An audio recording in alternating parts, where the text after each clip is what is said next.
Mike Jack with Minrian Real Estate Promo with another Flip It Friday video. And I'm coming to you the day after Thanksgiving, so I wanted to throw a shout out and say happy Thanksgiving to everybody.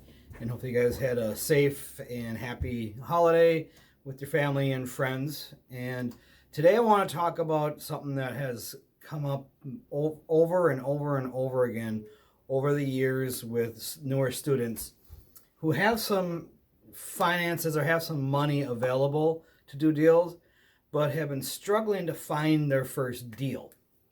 All right, and what I've seen happen a lot over the years is you come to the meetings and you're out there looking at stuff and you're just not pulling the trigger for whatever the reason is, maybe because of lack of inventory like we're going through right now, or you're just not finding the right deal, or you're not finding the right, just for whatever reason, it's just not happening for you right now. Maybe you picked up a rental property and things that maybe you are doing a little bit, but it's not moving as fast as you really truly wanted to do. When I see that scenario, a lot of times people, as they're hanging around the meetings, they start talking to other people and they let it be known that they may have some money, they have cash, or maybe they have a line of credit that they can tap into.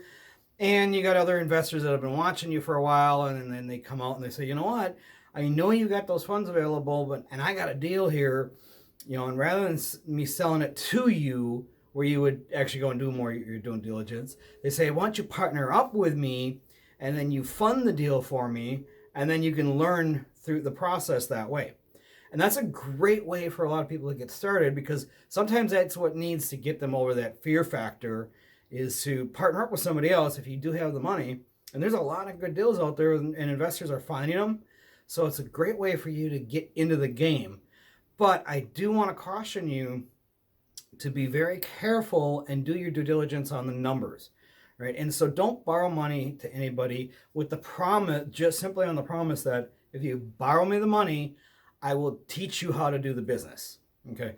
That is a losing proposition. I have seen so many people get taken advantage of and lose money over time because now you're trusting the person, right? That's a great strategy so long as you do your own due diligence and you do the right things to help protect yourself, to prevent you from being taken advantage of. And the things you want to do is, one of them I highly recommend, and that's where this just came up with one of our members today, actually. We were at a beginning investors luncheon, and one of our members came to me and said, this is the scenario. What do you think? And they ran the numbers. I'm like, well, the numbers you're telling me sound good, so I think it might be a legitimate deal. You still, I just going off the numbers you tell me, you have to verify them with an appraisal, and then you're going to want to get a note and a mortgage to secure your position on the property. Don't let them talk you into doing a joint venture or just doing a promissory note or anything like that. Absolutely, positively, 100% secure your interest in that by getting a note on the property. Run the title, make sure you're getting good, clean title, that you're going to be in first position, or if you are in second position, that can be fine. Just make sure that there's enough of a cushion in there that you're not at too high of an LTV, loan to value ratio, because if you are, then it doesn't make any sense if they're not getting paid. A lot of times if it gets too high, it doesn't make any sense for you to foreclose on them to get your position back. So there are some due diligence things you need to do.